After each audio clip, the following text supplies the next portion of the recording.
Professor Cohn and I talked over the weekend because clearly huge changes happened in our world and continue to happen in the country due to the passing of Supreme Court Justice Ruth Bader Ginsburg on Friday afternoon.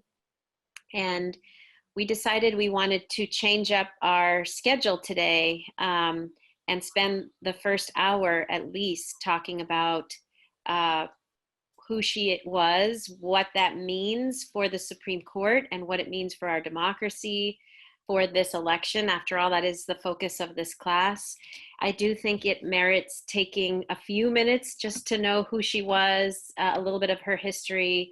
And yes, definitely, as was discussed in the chat, you know, this was not, let's be clear, Ruth Bader Ginsburg was not an ultra progressive person. She was not, an advocate that was out in the streets fighting for women's rights or anybody's rights, really, in that way. She was nuanced, as every human being is. I also think, though, she did make important contributions to especially gender equity in this country. So it's important just to take a few minutes to know who it is that passed on Friday. So Ruth Bader began as Ruth Bader, grew up in Brooklyn, New York, went to Cornell University on a full scholarship. So she definitely started out working class, met her husband at Cornell. This is her, at that time, Facebook page at Cornell. And her husband went into military service. She ended up following him and not getting much work, even though she graduated with honors from Cornell. But finally, when her husband was admitted into Harvard Law School, then she was too. And even then was questioned by the dean, why are you taking the place of a man at Harvard Law School? What good can you bring in taking the place of a man at Harvard Law School? Her husband got very ill, she ended up taking care of him while in law school and taking care of her child as well. She got pregnant. And then he graduated, went to New York to get a job, and she had to transfer to Columbia Law School to finish up her law degree, but she ended up at the top of her class, but still couldn't get any law firm jobs or clerkships until a mentor of hers threatened a judge that he wouldn't provide any more clerks unless he hired her. And so she ended up with a clerkship, ended up writing a book, finally ended up at Columbia Law School, first at Rutgers Law School as a professor, and then at Columbia Law School as a professor, and had to hide her second pregnancy so that she wouldn't get fired or lose her job as a professor. So she would wear big clothing to avoid that. Now, her first big case actually came about because of her husband. He was asked to represent a man who was barred from getting a tax deduction for the care of his mother because the IRS had a rule that said you could only take that tax deduction if you're a woman who is widowed or divorced and you need to get the tax deduction to take care of somebody. So in other words, because it was a male plaintiff, she was able to use that to then claim that, you know, these laws had to be applied equally. And when the court actually ruled that she was right, that invalidated hundreds of other cases that had previously validated laws across the country that allowed for a differential treatment between men and women. And so she spent many years then, after getting that lower court ruling, essentially applying the same rule to many, many different statutes across the country that applied rules, simple rules like this, like IRS tax deductions, differently to men and women, which had previously been allowed. And I think what's important to this point of she was not an ultra progressive, she was a cautious litigator who, in order to convince all male juries and judges, would always use male plaintiffs. Almost always the plaintiffs in these cases, the people arguing these cases as to why there should be equality in the way the law treats men and women, they were generally all male plaintiffs who were harmed by an unequal treatment of the law between men and women. Her first Supreme Court case, for example, was Reed versus Reed, where a mother was asking to be the executor of her son's estate, and because the father was not the right person to take care of her son's estate. And again, talking to an all-male Supreme Court about who's best to take care of this son's property and this son's estate was the best way to convince them that that men needed to be treated equally in the law to women. And that's kind of how she came up. She ended up saying that supposedly there's this equal protection clause, nor shall any state deny to any person the equal protection of the laws. That word person, you would think covers men and women, but the Supreme Court didn't recognize that until 1971. So in 1980, after being a professor for many years at Columbia and Rutgers, Jimmy Carter appointed her to the DC Circuit Court of Appeals. And then, of course, in 1993, President Clinton nominated her to the Supreme Court. This is actually Joe Biden at the time walking with her. Joe Biden was the head of the Senate Judiciary Committee, who kind of like similar to Lindsey Graham right now was the person determining kind of how the Senate appointment would happen of her to the Supreme Court. And I do want to lift up at this point, when she was nominated, a lot of women's groups actually voiced concerns about her as a nominee. Just to be very clear and transparent and honest, they were worried that she had previously raised concerns publicly about Roe versus Wade, and they were concerned about how she would come down on abortion. She was not seen as the most progressive person on gender issues, let alone other issues. But she did end up on the Supreme Court. She did end up with the first ruling, 1996, a very historic ruling against the Virginia Military Institute, a military academy, say that she wrote the decision in which the Supreme Court ruled that the VMI, Virginia Military Institute, could no longer remain an all-male institution. And it kind of set a huge precedent because it was a ruling that said, although women generally don't apply, you can't bar women from, especially those that are qualified, from going to the Virginia Military Institute. And that did set the stage for many other important cases.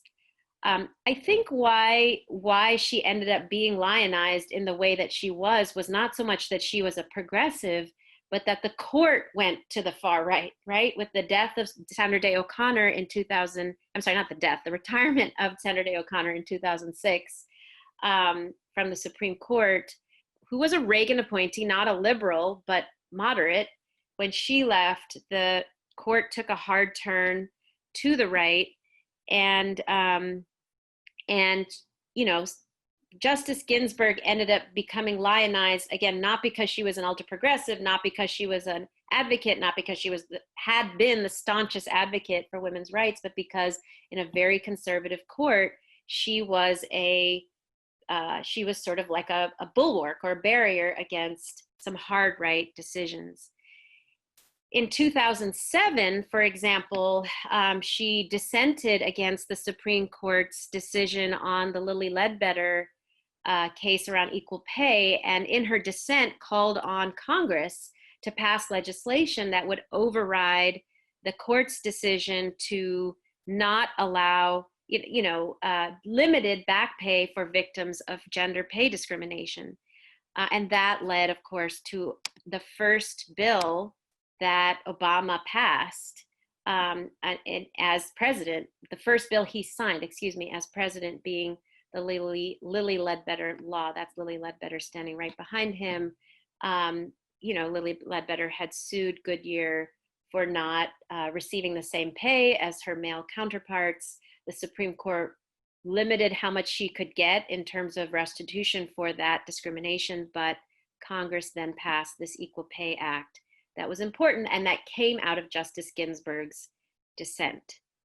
So there were a lot of other cases like this in which her voice ended up being most strongly felt through her dissents. It wasn't that she was an ultra-progressive, it was that she was dissenting fiercely against right-wing attacks on gender equality, and then also on the Voting Rights Act and other important issues. So with her passing, we had, 4 supposedly liberal justices and 4 supposedly conservative justices, with John Roberts, the Chief Justice, kind of being a moderate conservative who ended up over the last couple of years of Trump's presidency voting with the liberals on a number of issues, in saving DACA for the Dreamers, in upholding the ACA, healthcare reform, that was initiated by Obama.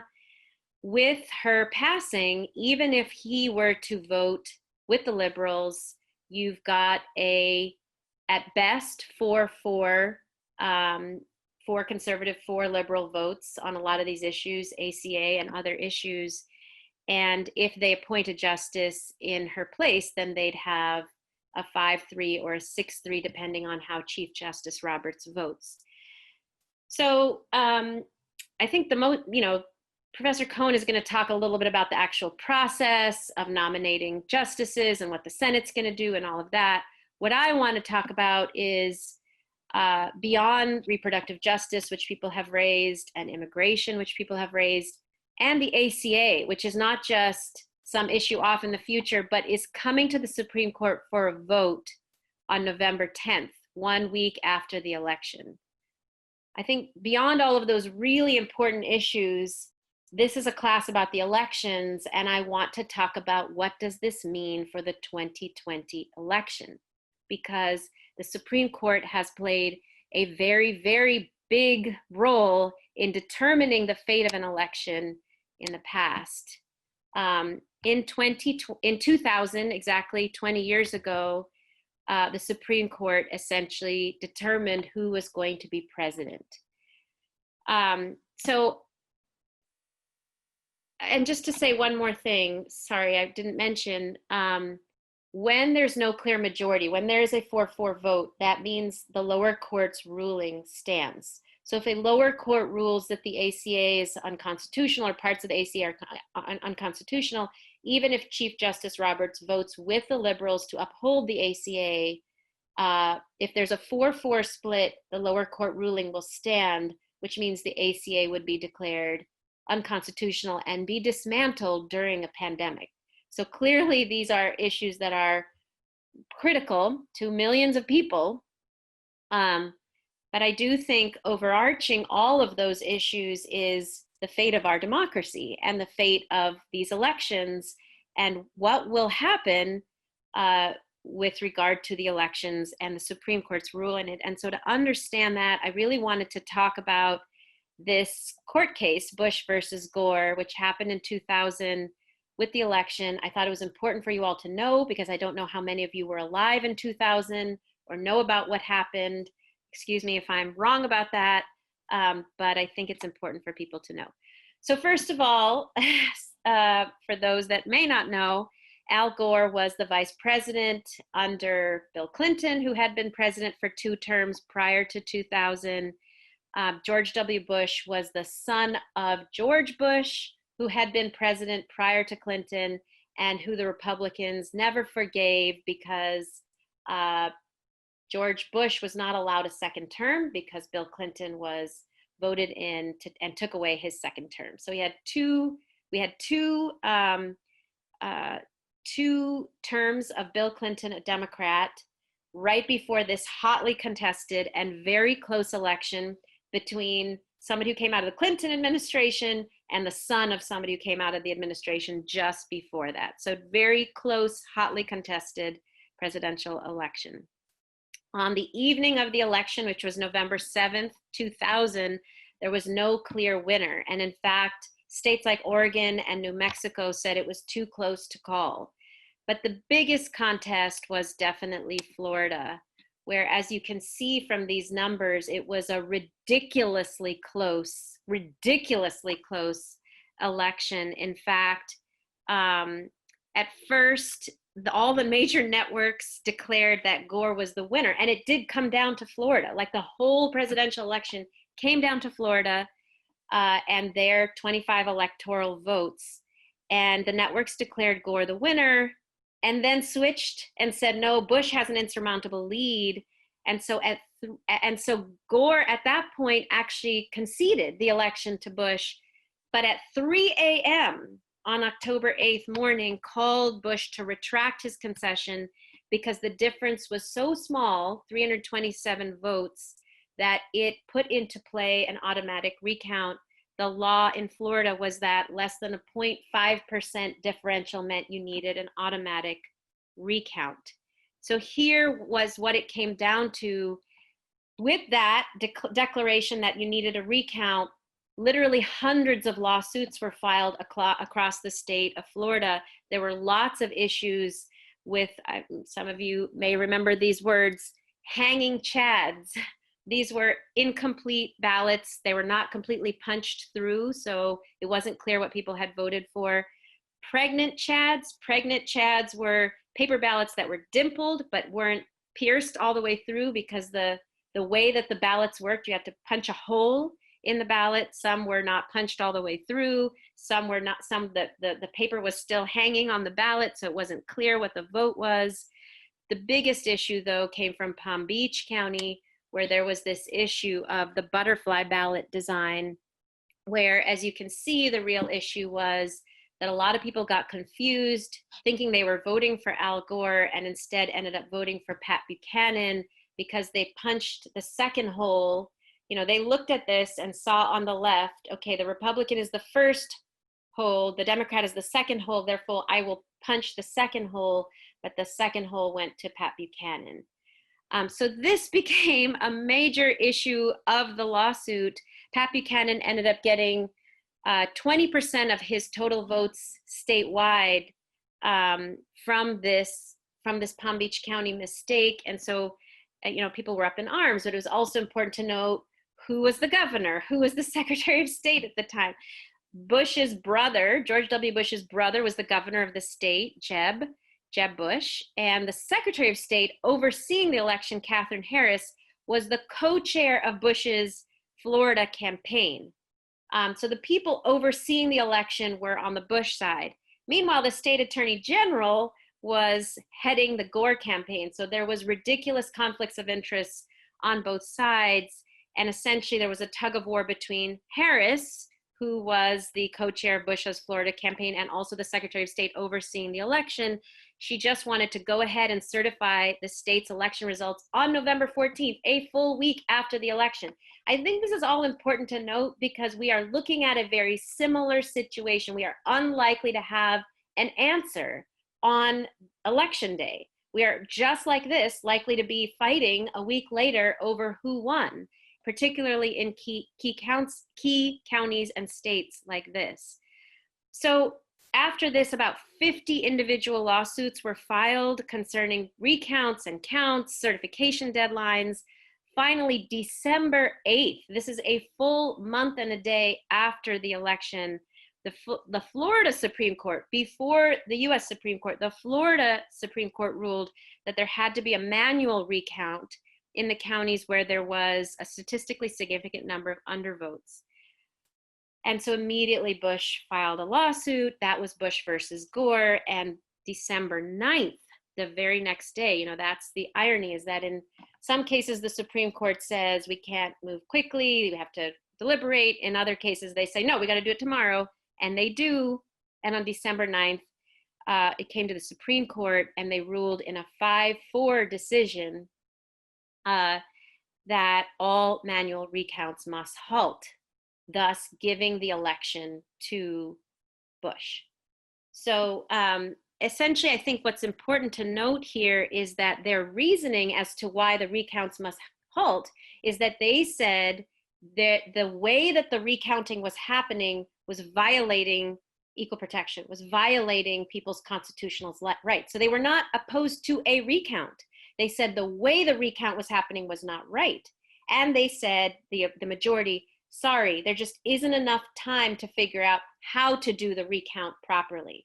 And I think that's so critical because the counties where recounts were not happening tended to be communities of color, of course, in Florida, who essentially were robbed of their vote because the Supreme Court said, we don't have time to figure out how to do recounts properly. We don't have time to figure out how to do recounts in a constitutional way. Therefore, we're just ending this and the election goes to Bush.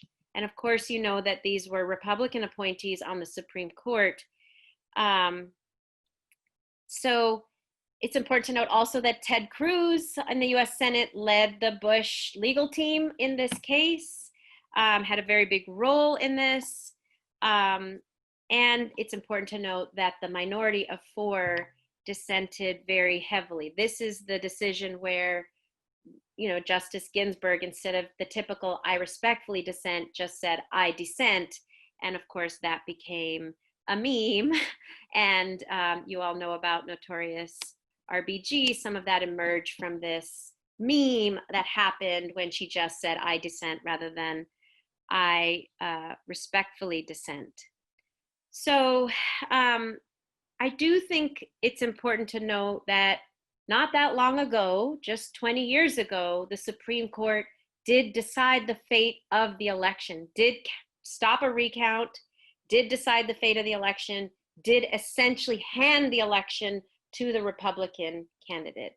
And that is completely possible, especially given the fact that the pandemic is causing a lot of mail-in voting. We talked already about the post office and the issues with the post office, you know, all kinds of challenges that are going to delay having a clear and final vote on election day that could result in the Supreme Court stepping in and deciding what is going to happen with regard to the election and handing one candidate or the other the presidency.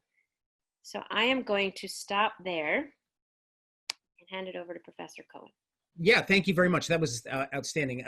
A couple of just a few small things to add to the 2000, which I think is useful for all of us, is to, you know, have patience, people. This election, the election returns are going to take a long time. We're not going to know who's president on November 3rd.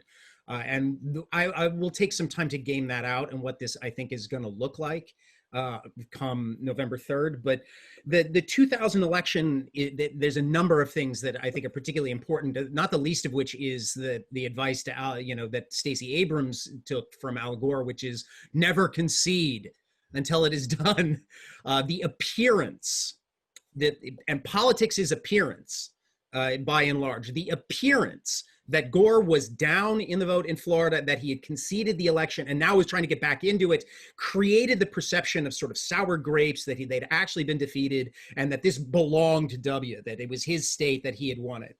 Secondly, the Democrats, rather than take the more kind of expansive approach and demand a recount across the entire state of Florida, only asked for a recount in specific counties where they believed they would get more votes for them.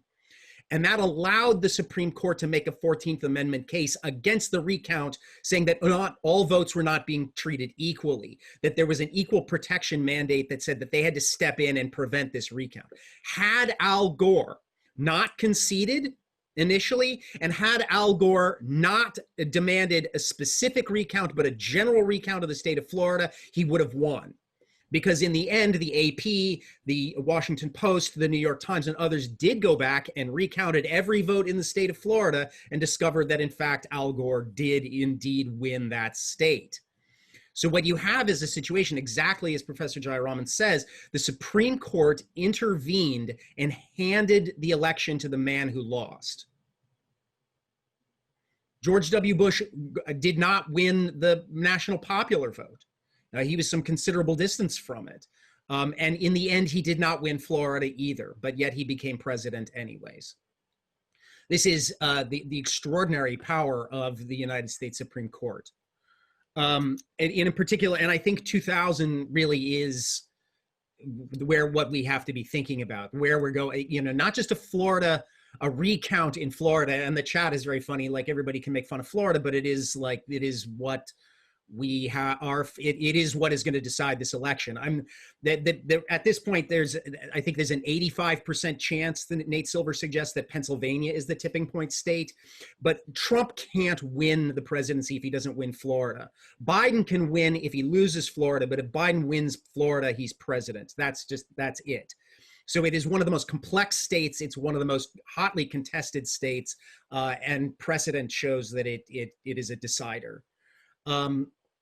So let me just Professor Jayaraman's introduction to Ruth Bader Ginsburg was terrific. I have very little to add to that other than her greatest, I think, achievement legally was in the years in the 1970s to 1980 before she entered the federal court, in which she was an ACLU lawyer.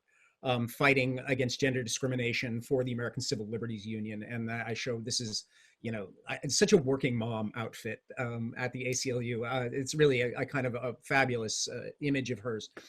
But the politics of this and how it parses out going forward is what I want to talk about briefly. Now, over the weekend, Donald Trump at a speech in Fayetteville, North Carolina, told the crowd, quote, "I will be putting forth the nominee next week. It will be a woman." Trump told supporters in an outdoor rally at Fayetteville, North Carolina. "Actually, I like women much more than I like men." I'm just going to let you figure out what you think that means coming from Donald Trump. But Trump is determined to put a nominee in. He is determined to name a woman, and he is now saying, as of this morning, that name will come at the end of the week. So there's going to be a lot going on to determine who the nominee is going to be, how they're going to put her name forward, and indeed like what the political stakes of this are, because this is, make no mistake, a political earthquake. This has shaken the country. It has shaken many of you. It has shaken me. It is a political earthquake, as if there weren't enough at stake in this election already. The death of the most liberal member of the court now, only the second woman in the history of the Supreme Court. With her death, the stakes of this just simply get even higher. And the possibility of a contentious nomination hearing in the midst of an election campaign has most people's heads exploding. Many of you will remember the Kavanaugh hearings that were 2 years ago, and just how dramatic and contested those were, particularly the testimony of Dr. Christine Blasey Ford, who had accused Brett Kavanaugh of sexual assault, and that this played itself out in the Senate judiciary hearings. I would anticipate, hopefully nothing quite so horrific, but certainly something as dramatic moving forward, particularly, when what we're thinking about here is senators who are going to have to line up, do research to question, including Kamala Harris, right, who is a member of the Senate Judiciary Committee, who should be running for president, but would have to be in Congress to question whoever the nominee is, let alone large numbers of senators, in particular Lindsey Graham, who are running for re-election. Now, the stakes in terms of the federal judiciary also could not be any higher. And indeed, over the weekend, Donald Trump issued a statement yet again about the importance of the federal judiciary. And so these decisions have begun to emerge that indicate who's got an advantage here. This is really the question now, is who the death of Ginsburg provides what kind of political advantage. Now, Donald Trump signaled, and this is a Politico article, said that Ginsburg's death gives GOP an edge in 2020 legal fights. Now, there have been over 200 court challenges in more than 45 states to election law already in this cycle. Dozens of these cases could be headed to the Supreme Court. Donald Trump is suing multiple states to curtail vote by mail, just as the Democrats are suing to expand voting rights in several states. 45 states, there are current legal cases pending. Now, as Professor Jayaraman said, that if there's a 4-4 tie in the Supreme Court, the lower court holdings rule. And Trump has now appointed almost a quarter of all active federal judges in the United States, including, for example, the Seventh Circuit Court, which covers the state of Wisconsin, which has a 9-2 conservative judge advantage.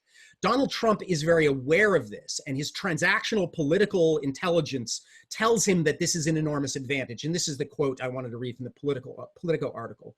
He says, quote, "We're going to have a victory on November 3rd, the likes of which you've never seen. Now we're counting on the federal court system to make it so that we can actually have an evening where we know who wins.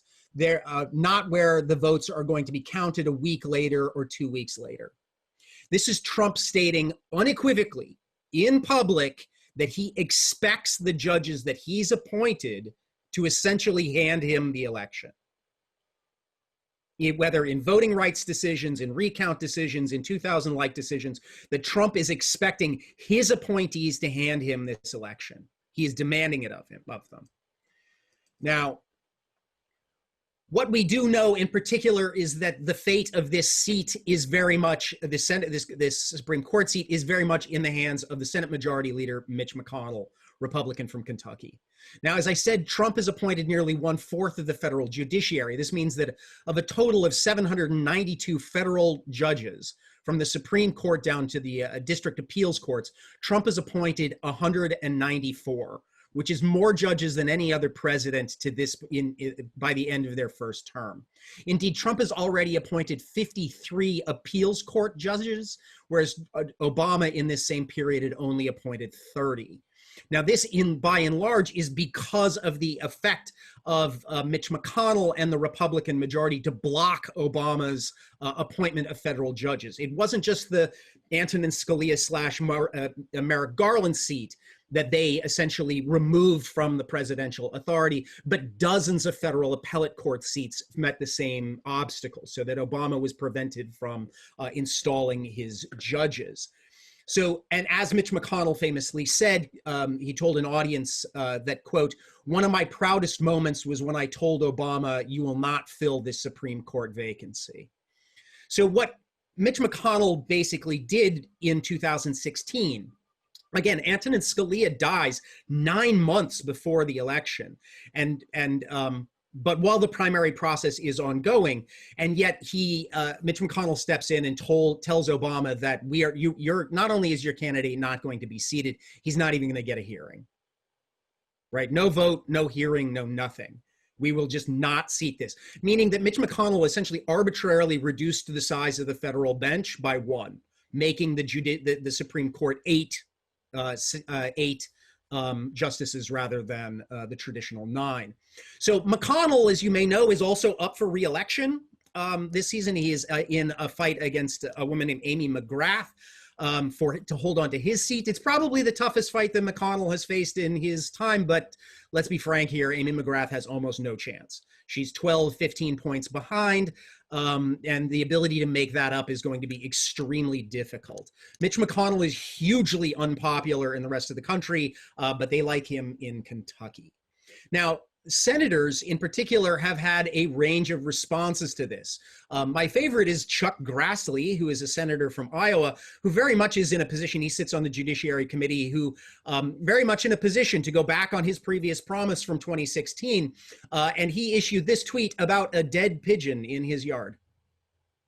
This is, I think, in a certain sense, where the Republican senators are at right now. They do not want to be caught on record saying anything. They're not quite sure what to do or what to say, especially given how many of them are on the hook for the refusal to seat Merrick Garland in 2016. So Chuck Grassley is sending a tweet out about a dead pigeon in his yard, whereas Ed Markey, a liberal senator from Massachusetts, also up for re-election, but all but guaranteed to win, I think has set down a marker for what the Democratic leverage in this debate actually is when he writes, "Mitch McConnell set the precedent. No Supreme Court vacancies filled in an election year. If he violates it, when Democrats control the Senate in the next Congress, we must abolish the filibuster and expand the Supreme Court."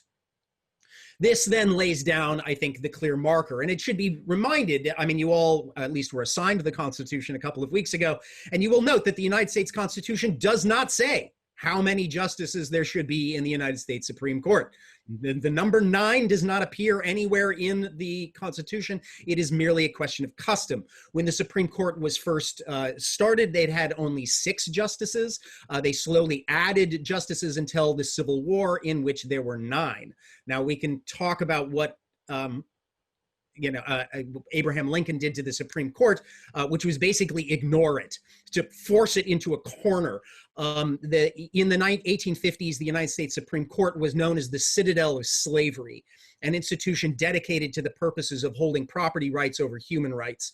And it has essentially fulfilled that function for the entirety of its history, with the notable exception of the Warren Court, which issued the Brown versus Board of Education decision, Loving versus Virginia, and elsewhere in the 1950s and 1960s.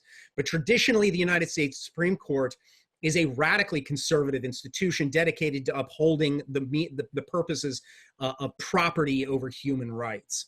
And so what we see then in the fight for this seat is a new focus on the races in the United States Senate. And these are the sort of senators in the hot seat. Two of these senators in particular have come out already. Lisa Murkowski of Alaska and Susan Collins of Maine have come out clearly saying that we should not have a hearing. That who wins the next presidency should have this selection. So these are two Republicans, moderate Republicans, really arguably the only two moderate Republicans left. And Susan Collins is very much in a tight race against Sarah Gideon for her Senate seat in Maine, a seat that Susan Collins at this point is headed to lose.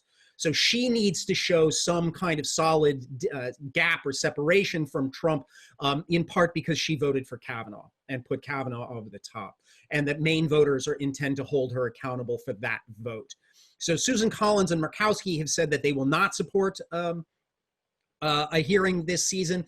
And now the pressure then falls to Mitt Romney of Utah, the only Republican to vote to convict Trump in the impeachment trial, Tom Tillis of North Carolina, who is currently losing his Senate race in North Carolina to Gal Cunningham, and Lindsey Graham, who is the chair of the Senate Judiciary Committee and is a longtime Republican senator from South Carolina, who is himself in a tough race against Jamie Harrison.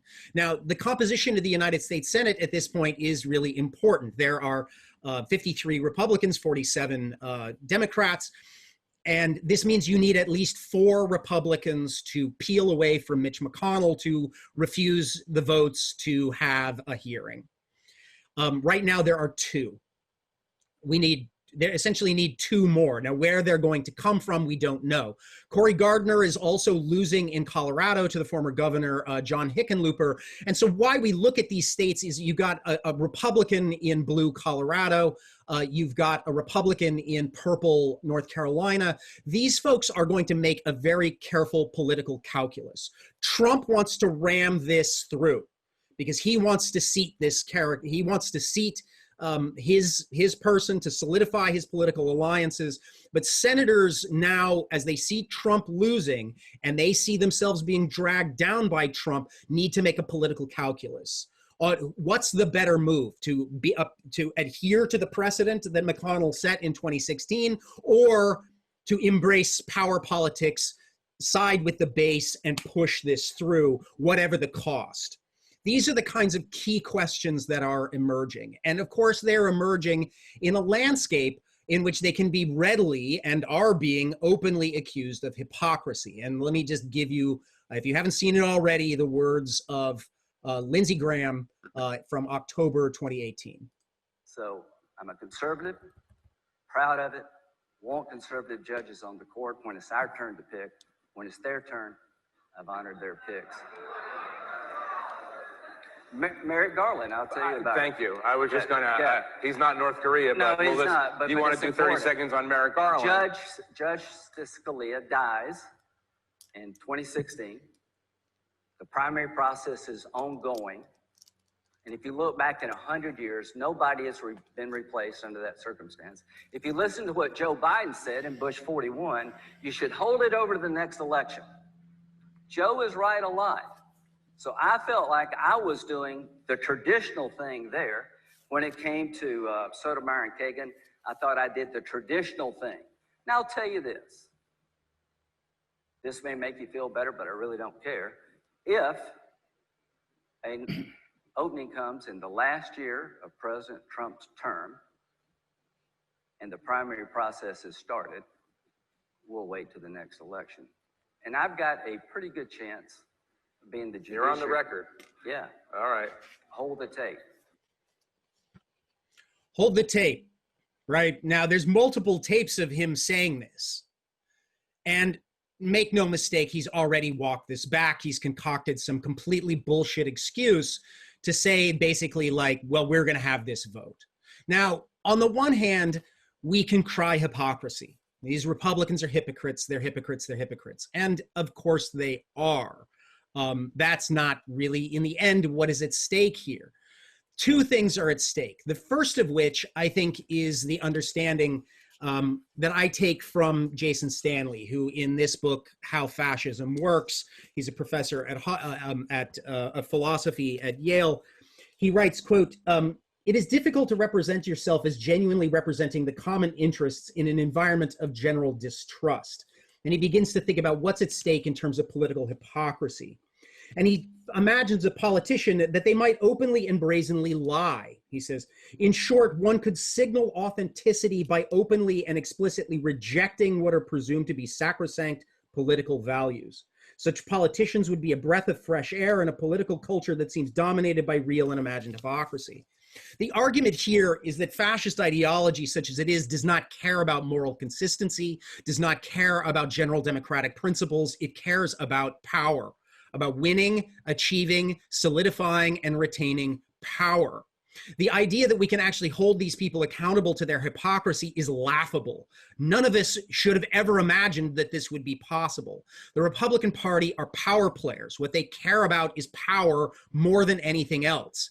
The Democrats are the ones who are essentially attached to proceduralism, to democratic values and the like, and have thus been run roughshod over, particularly in Supreme Court nominations, for the last 20 plus years. The question is not whether or not the Republicans are hypocrites. The question is, what kind of political cost are they going to be forced to pay for it? And that is entirely up to us. Now, if they try and ram this nomination through, what will the costs be? Will they lose the Senate? Will they lose the presidency? Will they seek to ram through a nomination during a lame duck session after the presidential race, but before the new Congress can be seated? All of these things are well within the realm of possibility. The Democrats' procedural capacity to prevent a vote and a seating of a Supreme Court justice in these circumstances is extraordinarily slim, especially if there are not Republicans that defect and come over to their side. And the chances of, we've got 2 of them, the chances of 4 of them is small. And there are games about the replacement seats in Arizona and in Georgia, and that gets very complicated very quickly. But what's at stake here is nothing less than the fact that the Republicans are determined to lock in a minority rule for a declining white male conservative ruling class for a generation. Using the Senate, the Electoral College, and the Supreme Court, this declining minority can wield the full power of the United States against the majority of its citizens. Trump and his agenda have never been popular. They have never reached a majority popularity with the American public, and yet because of these minoritarian positions, they are able to ram through their political will. The United States Senate plays into this in a dramatic way. Nate Silver over the weekend has demonstrated quite succinctly that there is a 6 to 8% conservative bent to the United States Senate that plays a role in the judiciary. What we see here is that the United States Senate roughly takes about 1/3 of the political power away from urban areas and gives it to white rural districts, meaning that the United States Senate, in terms of its representational capacity, is a country that is 69% white rather than 60%, which means that basically the United States Senate is 20 years ago. Looks like it actually represents a country that existed 20 years ago, but not today.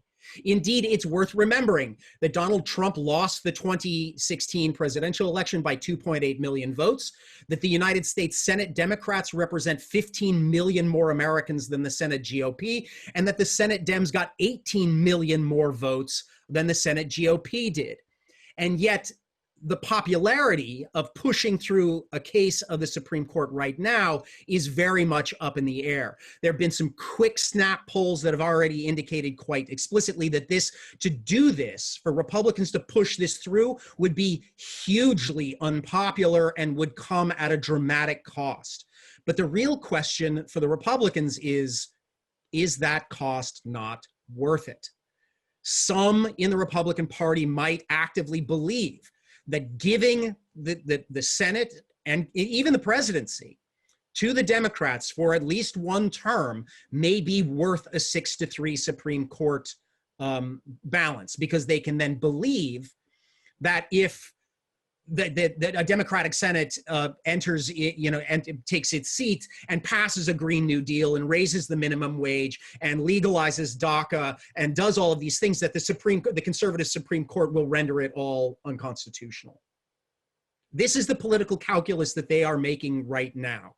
And I think Trump's reprieve of a week is going to there's going to have to be a lot of internal polling. They are going to have to make this decision and make it quickly. What is important, though, is that what's at the center of this is political power, but particularly the political coalition that holds the Republican and Trumpist party together. And it's at the center of this is the promise that Trump made to American evangelical Christians. Now, 70.4% of the American people consider themselves Christians.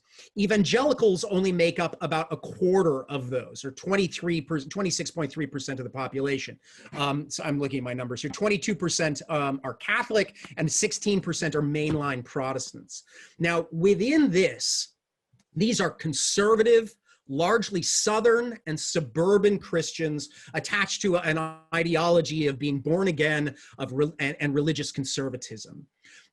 A deal was brokered in 2015. Michael Cohen, no relation, Donald Trump's lawyer, brokered a deal with Jerry Falwell Jr. Now, he may have noticed that he's been in the news lately for multiple sexual scandals, who is the son of the great founder of the Moral Majority, Jerry Falwell, one of the key figures in bringing evangelicals into the Republican Party in the 1970s, 1980s.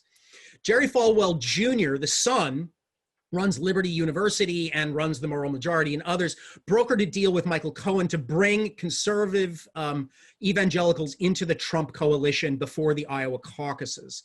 And this then gave Donald Trump his largest and most solid constituency inside the United States, within the Republican alliance. Trump's selection of Mike Pence as his vice president, an evangelical Christian from Indiana, further solidified the bonds between Trump and evangelical Christians. And this comes at a deal, at a cost for evangelicals. Needless to say, the Moral Majority version of the conservative Christians, you would think would have a problem with a thrice married philanderer who buys off prostitutes and the porn stars and others, strong arms women, openly brags about sexual assault and the like, that would somehow be the candidate of the Moral Majority. But the issue here is a trade-off. This is a political exchange, that in exchange for looking the other way on Trump's moral failings, evangelicals get right-wing judges. Right-wing judges that they hope will bring a new front in the debates around free speech and religious rights that are starting to pay off in the courts, particularly the Hobby Lobby case and a number of others, particularly the case that just came through the courts, that would allow a private insurance company to deny women a birth control as part of that. So a Catholic employer runs its own healthcare, can deny you birth control under the guise of their religious freedom. So various forms of discrimination are now going to be legalized under the guise of religious freedom, under the sort of deal that is being made with evangelicals here, pushing religious schools and all these others. The consequence of this is absolutely to put abortion front and center in the presidential election for this year. And indeed, this is something that political groups have been pushing for and vying for a very long time. In the words of Tony Perkins, the president of the Conservative Family Research Council, quote, "This alters the political landscape in a very significant way," referring to the death of RBG. "This will take the focus off coronavirus. This will take the focus off a lot of things." And indeed, I mean, just reflect, it worked, right? This is the first time I will have mentioned that we crossed the threshold. There have been 200,000 coronavirus deaths in the United States. It happened right about the same time that RBG died. We're approaching 1 million global deaths. We will see if the Republicans successfully use this to deflect attention away from the coronavirus. Beyond that, if you take the words of Ilse Hogue, who's the president of NARAL Pro-Choice America, quote, "It's also really an important symbol of women's place in society at a time when women feel like we're being attacked and denigrated. If you are looking at this activated base of women who are already politically engaged, I do see a new fervor." So these are the right and the left on the abortion debate trying to decide who's the death of Ginsburg and the fight over this seat, whose constituency is more activated, whose constituency is more likely to turn out and vote. This is a serious question, and the polling on this is just getting started. We simply don't know. But if we take the words of Susan Polkoff Shaw, a Democrat in the Cleveland suburbs, quoted in the New York Times, she said she planned to visit a vigil for Justice Ginsburg and wrote, quote, "I think it has ignited us more than ever. I'm mad that we put so much on her tiny little shoulders for so long. She was all we had to protect us from becoming this patriarchal, backward country." And I think that this reflects very clearly on a lot of your spoken anxiety about how is it that the death of an 87-year-old cancer survivor could throw this entire country into disarray. How the basic foundation of human rights for LGBTQ plus folks, for women, for immigrants, for voting rights, how all of those things could be thrown into absolute disarray over the death of a single individual. This is evidence of a highly unstable state. This is not, we are not in a stable or secure position.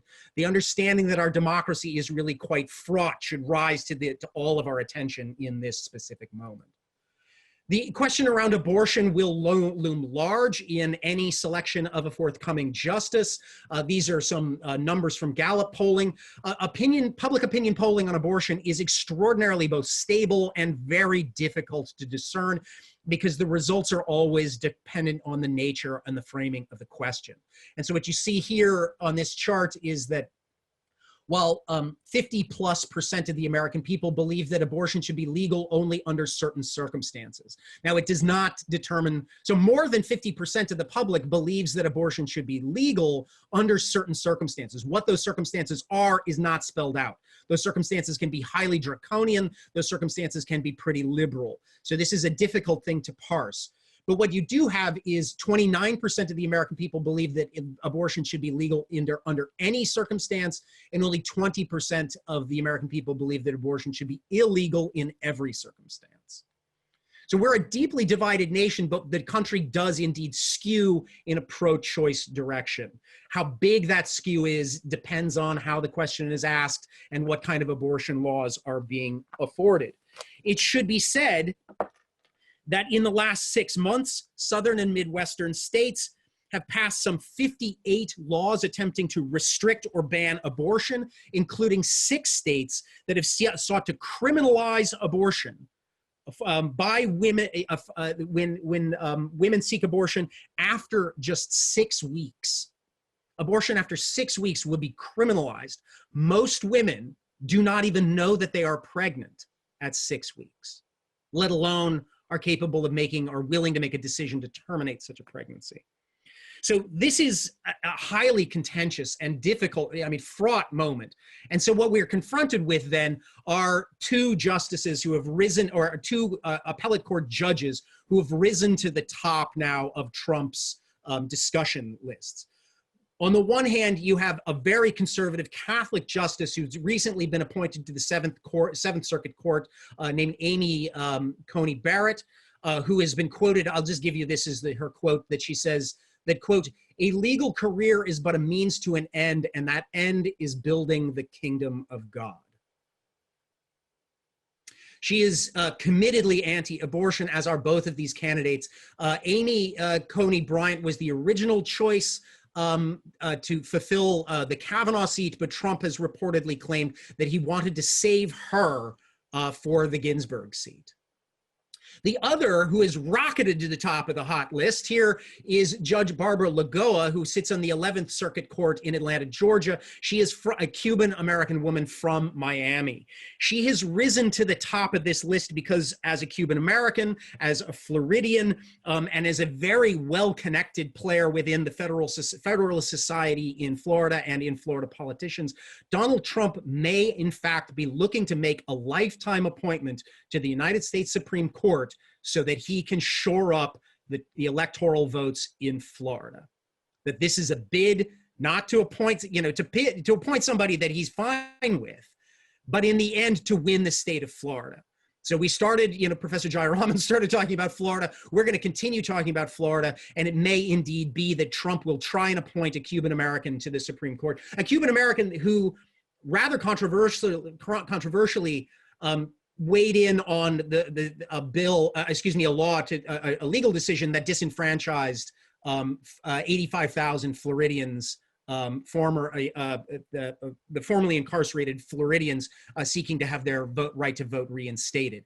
That she interceded in that against them reclaiming their voting rights. So, here we are. I mean, would we expect Donald Trump to do anything less than engage in a transactional politics to put a right-wing Hispanic from Florida onto the court with the belief that that is not only going to galvanize a Hispanic vote for him, but win him the state of Florida? So the question then becomes, by and large, what can be done? What can be done about this? I think it is a very high hurdle for the Democrats to stop, under the current circumstances, to stop a Republican nomination.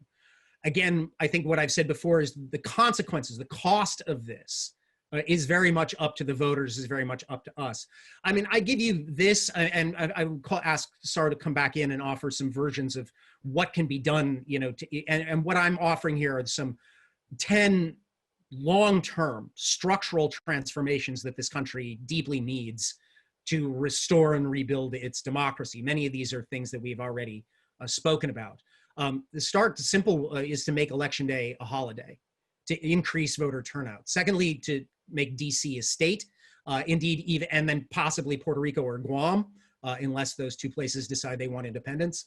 To end the Senate filibuster, to expand the Supreme Court and institute juridical term limits.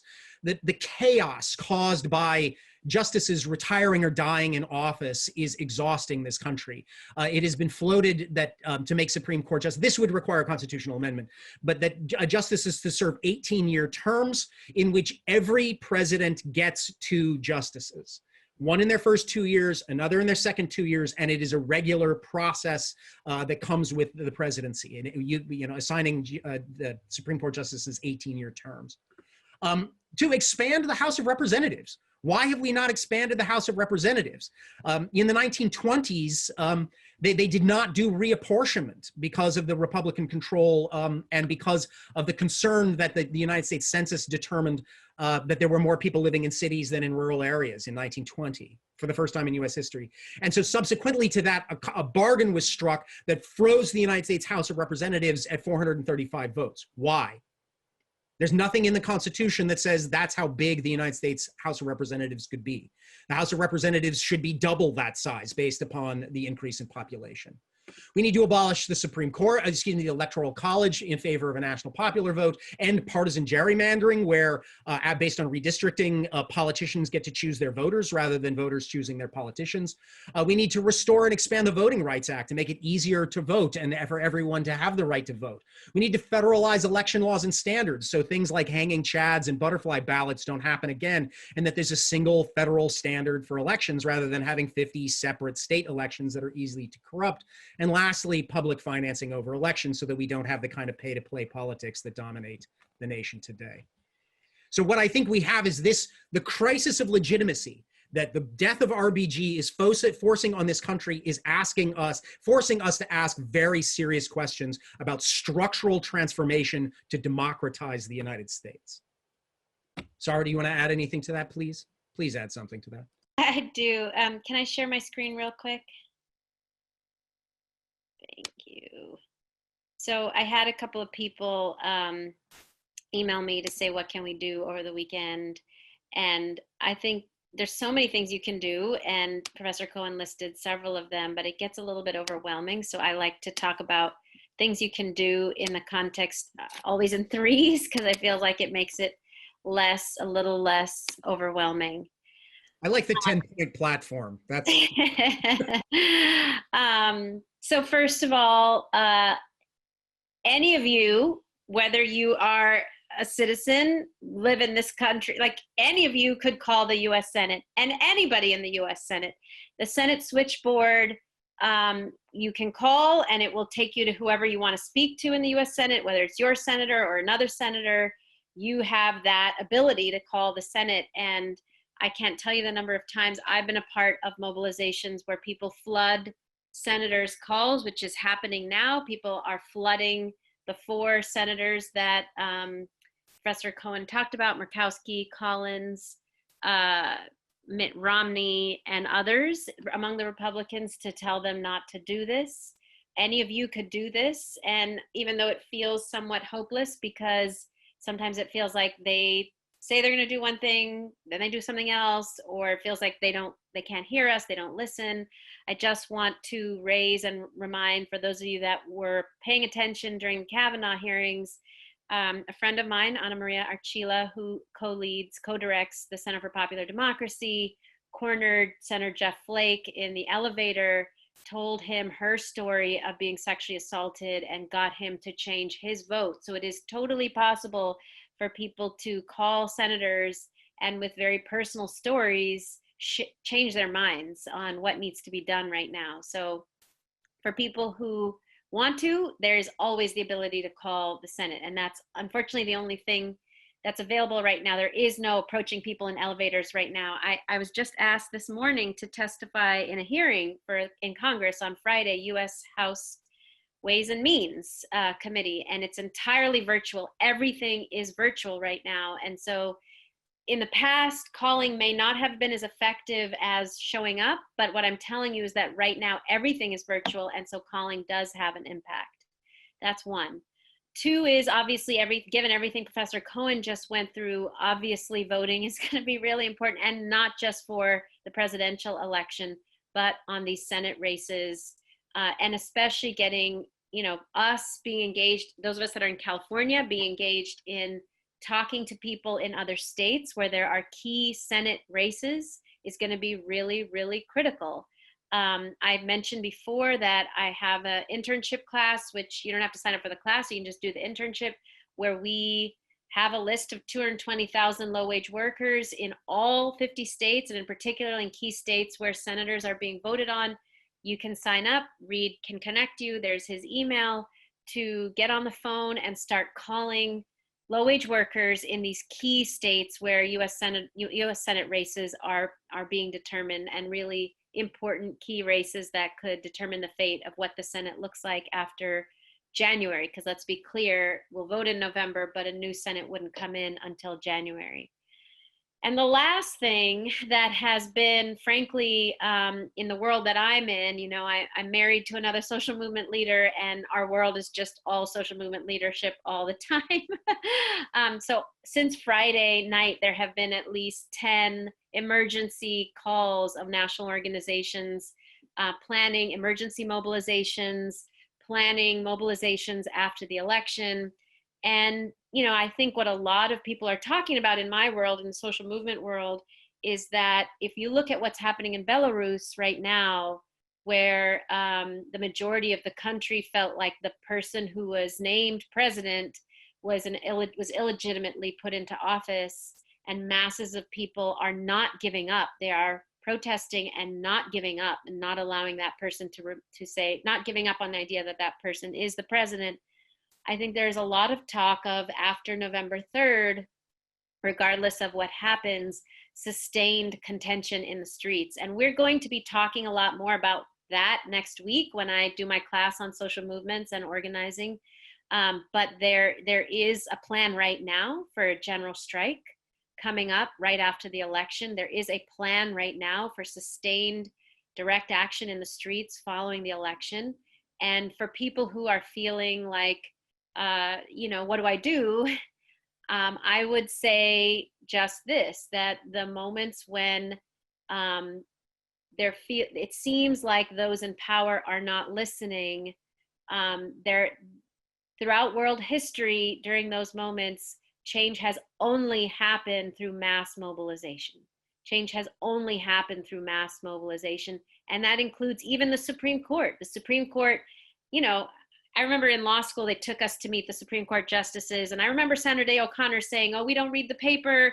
We're not influenced by anything that happens in the world. And that's just ridiculous. When you know the history of the Supreme Court, you know that they can say we're on summer session, but suddenly, come back on a dime because there are mass mobilizations. It does happen. And not only can mass mobilizations impact the Supreme Court, what happens with the Supreme Court, it can definitely impact the Senate. It can definitely impact what happens with the presidency. And frankly, in world history, when things seem the most dire, it's only mass mobilization that can make that kind of transformative change. And so we'll be talking more about that next week, but just know that that is happening and already being planned for directly now and also directly following election day, even though nothing will be likely determined on election day. I think like the question about mass mobilization is absolutely going to be essential on election day. But let's be clear. I think, something that I think that's worth thinking about right now in terms of what election day is going to look like. I think it may make sense to sort of think about this. And so there are two aspects to this that are starting to find their way into this sort of a common sense understanding of what election day is going to look like. There's what they call the red mist and the blue shift. Now, the red mist is what Trump is counting on, which is to say that given the rate at which Trump has politicized coronavirus and that he's holding these mass rallies with unmasked people, that he's sort of trying to downplay coronavirus across the country, that what you're likely to see and what the opinion and polling is starting to indicate is that his voters are going to show up and vote on election day, whereas Biden voters are going to mail in their ballots. Now many Biden voters will vote on election day. Many Trump voters, including Donald Trump himself, will vote by mail. But the majority is going to be skewed in that direction because of the politicization of the coronavirus. And what you've got is a situation in which by, say, midnight Pacific Standard Time on November 3rd, it's going to look like Donald Trump is leading in all the battleground states and is winning. And with the explicit understanding, because those are the votes that were counted on that day, and that subsequent votes are going to have to come in as they've been mailed. And so what you have is the red mist, right? Which looks like Trump is going to win Pennsylvania. He's going to win Wisconsin. He's going to win Florida. He's going to win all the necessary battleground states, Arizona and elsewhere, to sweep to the presidency with a Reagan 1984-like looking mandate. And he's going to count on, not just, as I quoted earlier, his federal judges stopping the count, preventing those mail-in ballots from coming in, but he's going to use his media pressure with Fox and OAN and Facebook, which is a right-wing echo chamber. Facebook is a wholly, is basically responsible for all of the breakdown of our current politics and culture. But that's a whole other story. But he's going to wield his power on those devices to declare victory on November 3rd, and then to ignore what is then the blue shift. So over the subsequent days, right, Democratic votes are going to come in and trickle in through mail-in counting and all of that stuff. And he either believes that he's going to be able to stop those votes or declare victory before they get counted, before the blue shift can indicate that Joe Biden may or may not have in fact won. Right now, Biden is up by about 7.5 points on national polls, which is considerably larger than Hillary Clinton's margin of victory, and that he's leading in enough of the battleground states, in particular Florida, North Carolina, Pennsylvania, Michigan, Wisconsin, Minnesota, Arizona, Nevada and others, that Biden, if every vote is counted, it looks like today Biden will become president, but we are going to have to hang in there. And that doesn't just mean sit on Twitter and fret. It means exactly what Professor Jayaraman is saying, is that we're going to have to get out into the streets and mobilize. Now, let's be clear about one other thing, and I'll go back to and ask for Professor Jayaraman's response. I think a general strike is absolutely what is necessary and what will be called for. But make no mistake, this will be dangerous. There are armed groups of Trump supporters that are already determined to go out and intimidate voters. We saw this over the weekend, where a group of armed citizens attempted to block early voting in Fairfax, Virginia. Armed Trump supporters tried to block voting in Fairfax, Virginia, early voting. We can expect the kinds of violence that we saw in Kenosha, that we saw in Portland, that we're seeing in Seattle and elsewhere to escalate as Trump supporters and Trump militia members seek to intervene in this, to intimidate voters, to interfere with the election in all kinds of ways. So going out on a general strike is absolutely necessary. And in California, the Bay Area would be relatively safe. But in other states, it risks real danger. And I think what is so anxiety-inducing right now is that McConnell and Trump seem completely willing to risk the possibility of a second American Civil War in order to seat this, to put a right-wing anti-abortion justice on the Supreme Court. That to them is a worthwhile cost. I would agree with that, and also add to that that police, who are typically supposed to maintain order in cases of, unrest or people fighting each other, have already made it pretty clear over the last couple of months their leanings, their willingness to support one group over another, to protect one group over another. And, I'm sure you'll hear more from some of our speakers about kind of the history there and what's going on with police departments across the country. So absolutely, it will be dangerous, and there may not be the kind of protection one might expect from police.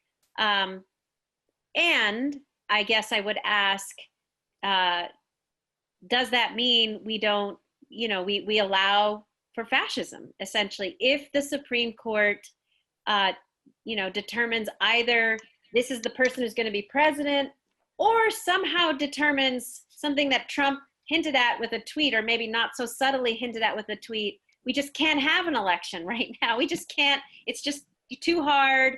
It's too difficult, similar to the decision of the Supreme Court that there's no way to have a recount that's constitutional in the 2000 elections.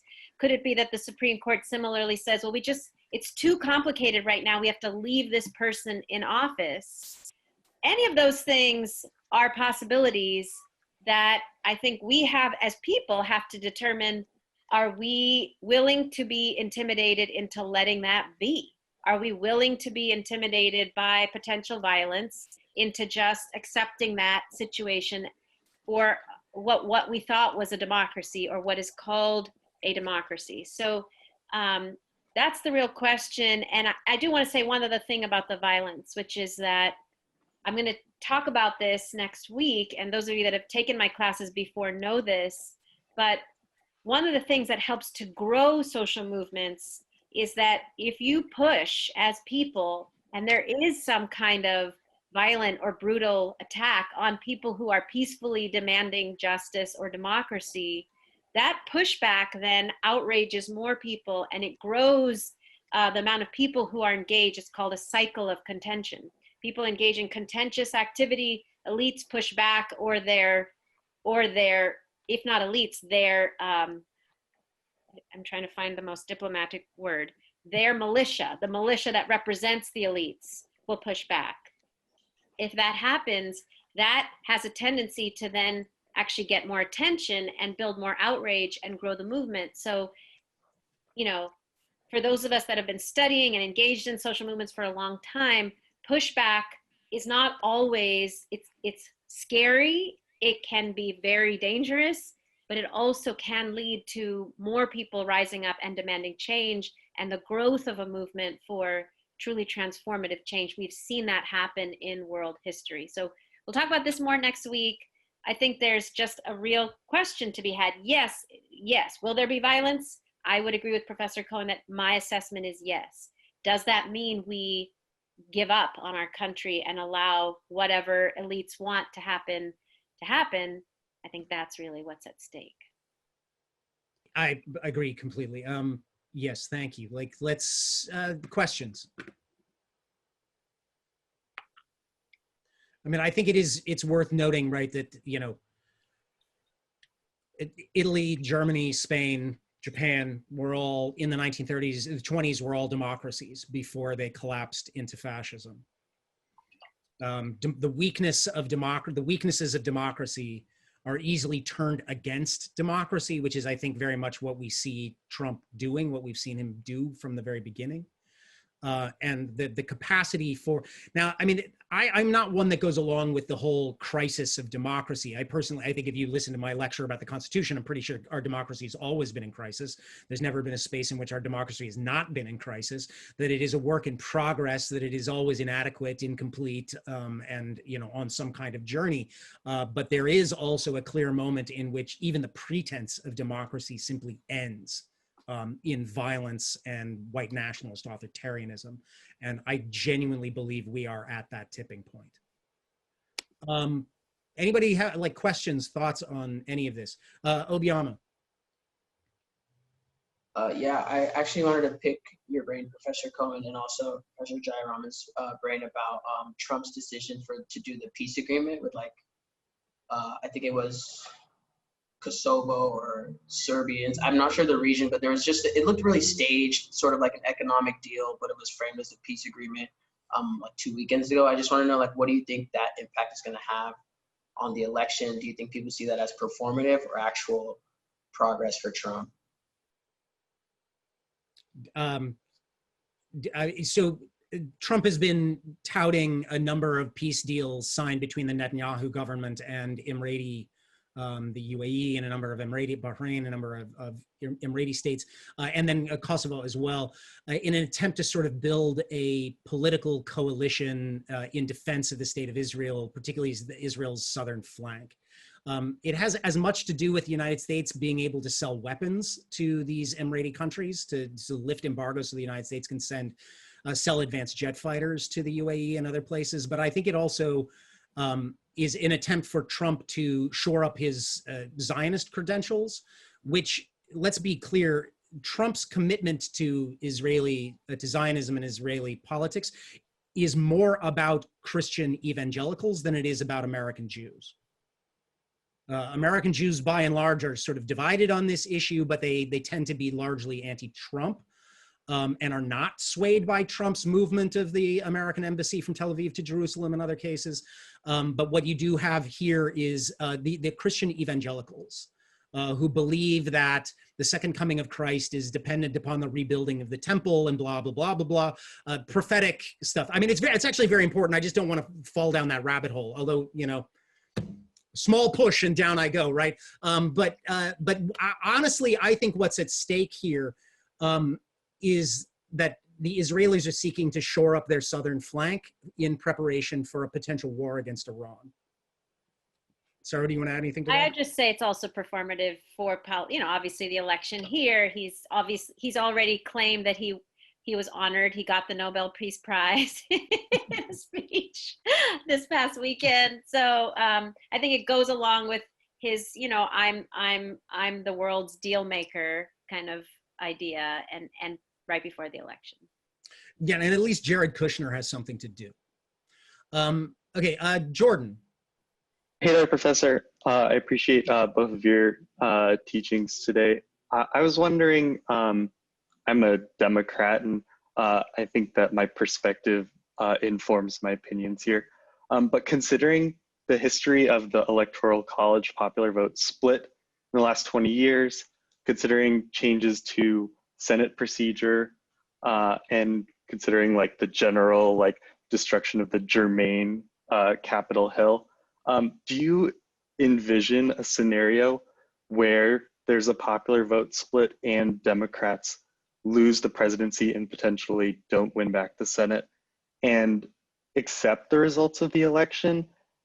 Because it sounds as if there really is, I mean, it could go on the other side, but it sounds as if just going from like Newt Gingrich to today, it sounds like there's like less and less of a window where there's like, you know, Jermaine, like you shake hands at the end of the day and we move forward. The question is there a world in which Democrats simply give up, basically accept that Trump and the Senate goes to the Republicans, the presidency and the Senate go to the Republicans? That's right. Yes. Yeah, yeah. I mean, that's why I'm talking about mass mobilization, and that's why Professor Cohen is talking about danger, because there's a very real potential that people simply, as they did in 2000, let us talk about 2000. There were not mass mobilizations in 2000 when, I mean, there were some, but not at the level that I'm talking about would be needed to push back. There were not massive mobilizations sustained over time when the Supreme Court awarded the presidency to George W. Bush. People accepted it, partly because he accepted it. And so I think, you know, absolutely, Joe Biden is kind of you know, likes to pride himself for being kind of a diplomat and like a respectable statesman. And so there's a possibility where he accepts the results, and that therefore Democrats accept the results. I happen to know, and I'm sure many of you do, that there are people who do not call themselves Democrats on the left who are planning for mobilization regardless of what Democrats accept. But so I do think there will be mobilization regardless, but it is a real good question as to whether people who call themselves Democrats accept the results, and especially whether they rise up, because part of what I'm going to talk about next week is that we don't have a culture in America, or we haven't had a culture in America of seeing mobilization as what respectable people do. And so I think that's part of what hopefully has shifted some with the protests around Black Lives Matter, and hopefully will not be seen as a barrier to people demanding a democratic kind of process here. So that's what I would say. But yeah, I would just give you, these are the sort of odds that Nate Silver's put forward that, you know, that say, you know, Biden wins the popular vote is 88, chance of 88 out of 100. But that Biden wins the popular vote but loses the electoral college is a 1 in 10 chance. That's you know, that's what they're forecasting, a 1 in 10 chance that Biden will win the popular vote but lose in the electoral college. I think it's quite clear that Trump knows he is not going to win the popular vote, and Trump has always ruled from an explicitly minoritarian position. Right? He's never tried to reach across the aisle. Like, this is what people keep waiting for him to do. When is he going to reach out? He's never going to do it, because all he thinks he needs is a committed, hardened 43% of the public that are completely irrationally dedicated to him, and that he can win with that. And all he has to do is muddy the waters on the other side, you know, just throw mud and drag everyone down into the bog, and poison the atmosphere. But have his committed core group of voters. So I think that the Dems, you know, they are quitters. They do surrender, like, because, you know, in a sense they believe more in process than power, and they're corporate overlords by, you know, which is is not the best, most political science oriented language, but they're the corporate benefactors. The people who pay for their campaigns, the people who pay for the Democratic Party don't want this kind of disruption. And but I also believe that there are large numbers of Democrats that, you know, we saw this in the primaries, who would rather lose with Biden than have won with Bernie Sanders, because at least they could have maintained their sense of righteous indignation at Donald Trump without having to give back tax cuts and have a kind of social democratic state that puts people like Chuck Schumer and Nancy Pelosi into a dangerous political position. So I think that the Dems their coalition is really contentious. It is very highly fraught, but if there are enough of us out in the streets pushing them, it might afford them some kind of backbone. And so what this might mean is that we need to actually anticipate the moment in which the United States has two governments, two presidents. right? Let's go to another question. Sorry, do you want to? I do want to say I'm seeing a lot of despair comments of feeling despair in the chat, and I just want to say I know it sounds crazy. I felt despair this weekend. I personally felt despair. I'm just going to name my own situation. I felt despair this weekend. It felt like the day after Trump was elected, but I feel so much hope, and I'm going to share a lot of that. If you can wait a few days, I'm going to share a lot of that when we talk about social movement work, and even on Wednesday when we talk about what's happening with low-wage workers. I feel so much hope because I am seeing people who were never engaged before, very, very engaged. And not just low-wage workers. I'm seeing, employers, people who you might associate with Trump or capitalists, just very angry and wanting to mobilize. And, so I feel a lot of hope. And what I know from studying social movements and being involved in them for the last 2 decades is that, when there are moments like this of despair and people rise up, quite often, if people rise up and continue to rise up, you actually win more transformative change than you would have had there been no despair. And I can't explain that quickly in 2 minutes. I can explain it next Monday. But there are moments when there's extreme despair and it actually leads to greater mobilization, greater contentious action that actually drives more transformative change than we would have seen otherwise, than we would have seen had there been a simple transition from Trump to Biden, had there been a simple Democratic president put into office and some of us sighed relief and stepped back and then went on with our daily lives. In some ways, the contention and the mobilization, as much as it's needed, can actually drive more transformative structural change than what would have happened otherwise. So sometimes movement from despair is hopeful. And I'll say more about that next week, but I just wanted to give people some hope in this moment. Yeah, I agree with that. Thank you. Okay, Rosie? So I was wondering that, usually, I might be wrong about this, but when I think about Supreme Courts, usually Republicans are more motivated to go to the polls than Democrats. I'm wondering if the idea of trying to get some Republicans to vote for Joe Biden because they hate Donald Trump is not going to be effective anymore, because they just need to get more conservative justices, and that's their only goal. Is that a large idea within the Republican Party conservative community? So it is, but I think that, so the one thing that, is, well, there's a couple of things. One is that the understanding, we have 2 parties, right? We're this enormous country and we have 2 parties, which means that each party is a broad coalition of interests. Now, often, increasingly we're very polarized. We see the other side as monolithic and so on. But the Republican coalition is made up of a bunch of different groups that have a lot of different interests invested in it.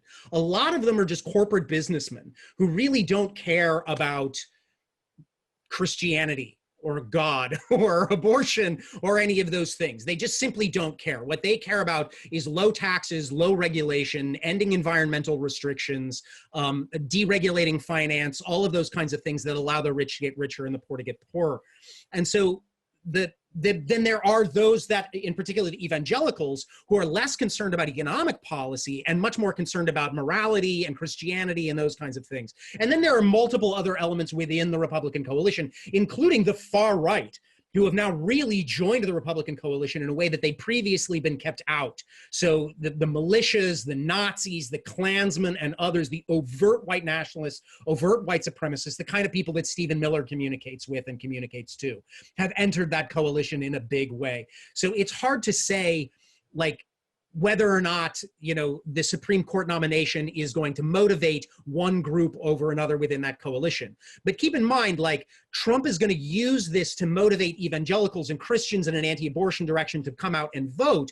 But this justice is going to issue maybe 1 decision or 2 decisions about abortion, and the rest are going to be about the minimum wage, about labor law, about equal protection for women in, in discrimination cases. Most of what they're going to be confronted with are not big culture war arguments, but in fact, property issues and issues around, global capitalism. So who's being motivated more? Now, traditionally, the right is motivated more by the Supreme Court, but opinion polling indicates quite explicitly that Democrats are much more, motivated by the Supreme Court in this cycle, particularly after Kavanaugh.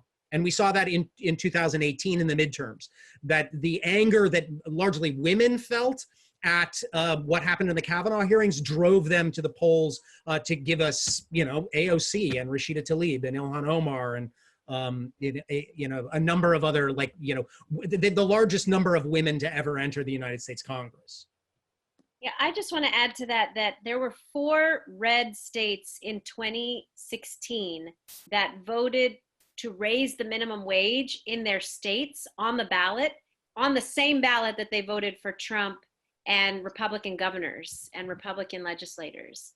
And so there is, within that coalition Professor Cohen's talking about, there is this huge population of working people who many of them voted Obama, Trump.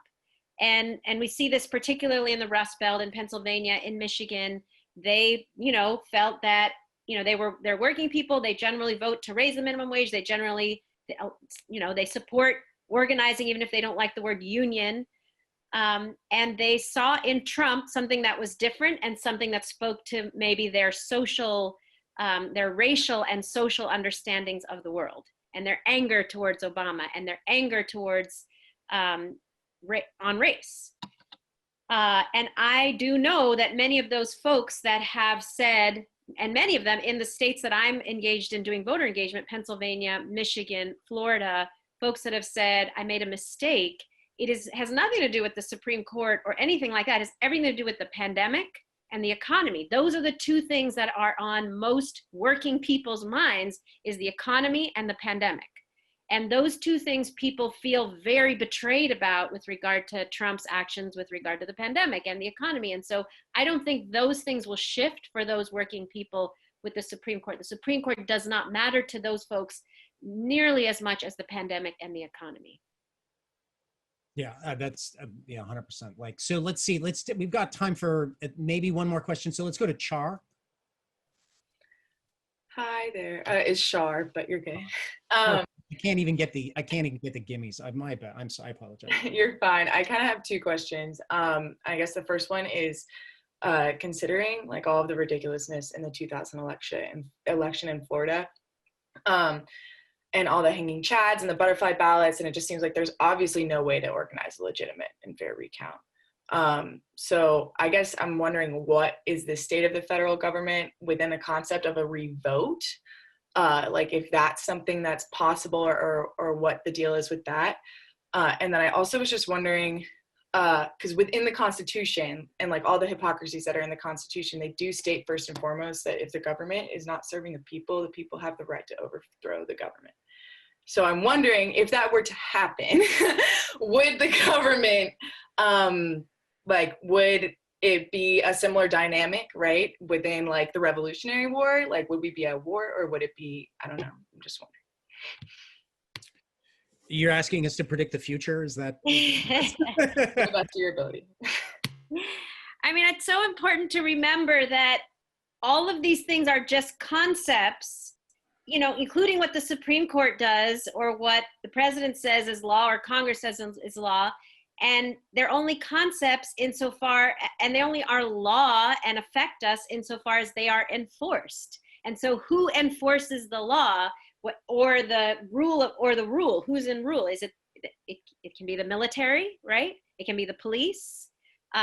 Those are the 2 folks that actually enforce the law with regard to our day-to-day lives. So the question comes down to, if the people rise up to overthrow the government, it's not about, do the Republicans accept that? It's about, does the military accept that? Does the military listen to the people or side with the government? Do the police in localities, when people rise up and say, this is unjust, this is unfair, this is undemocratic, do they side with the people who are rising up? Do they side with the militia that represents the far right that's attacking the people who are rising up? Do they try to maintain order? Ultimately comes down to the military and the police. They will determine, you know, the Supreme Court will determine it as a concept, but in our reality, it is the military and the police. So, and again, I think it's important for all of us to be watching what is happening in Belarus right now, because it's a very clear, it could give us some indication of what could happen if and when we rise up, people rise up, and how the military might react. So I think, to me, if we're going to start predicting, we have to look at what does the military think and believe about Donald Trump versus an attempt to get him out of office. Yeah, that's, I think, really a good answer. I think that we need to look to Belarus, although my choice is always to look to history, which is the reminder that the United States actually did have a series of violent coups d'etats that overthrew the legitimate government that brought about the end of Reconstruction. That the American Civil War was the actual American Revolution that not only overthrew the Southern plantocracy, but ended the regime of chattel slavery in the United States, enfranchised African Americans, gave them the right to vote, and made them citizens. And that regime lasted through the 1860s, starting into the 1870s, until a violent white supremacist revolution eventually destroyed Republican governments in the South and brought about what the South knows as redemption. So, which is the reclaiming of political power in Southern states by the old Confederate Democrats.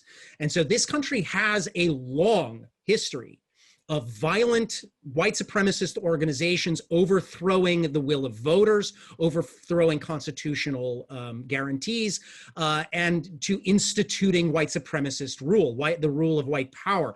So that is what happened in the United States in the 1870s until the formal agreement of that gives you Plessy versus Ferguson, the Mississippi Plan, and the institution of Jim Crow in the 1890s. So the history of violent racist coups d'etats is a deep part of our history. It's not happening overseas. It's not, and what you had there was Ulysses S. Grant sending the United States military into southern states to defend Republican governments in the South, a deal that was broken with the disputed election of 1876, in which Rutherford B. Hayes got fewer votes in the popular vote, but was given the Electoral College votes of Florida in 1876 under an agreement that would end Reconstruction and the withdrawal of federal troops from the South and the surrender of Black rights in what is known as the Compromise of 1877. So this has happened before. It can happen again. We are out of time here. That was a very, I thought, useful conversation. Thank you to Saru in particular for your amazing insights and encouragements, and to all of you who bravely offered your thoughts and questions. I thank all of you. Saru, do you have anything you want to add as a parting word? Okay, thank you all. We will see you all on Wednesday. Best of luck, all right?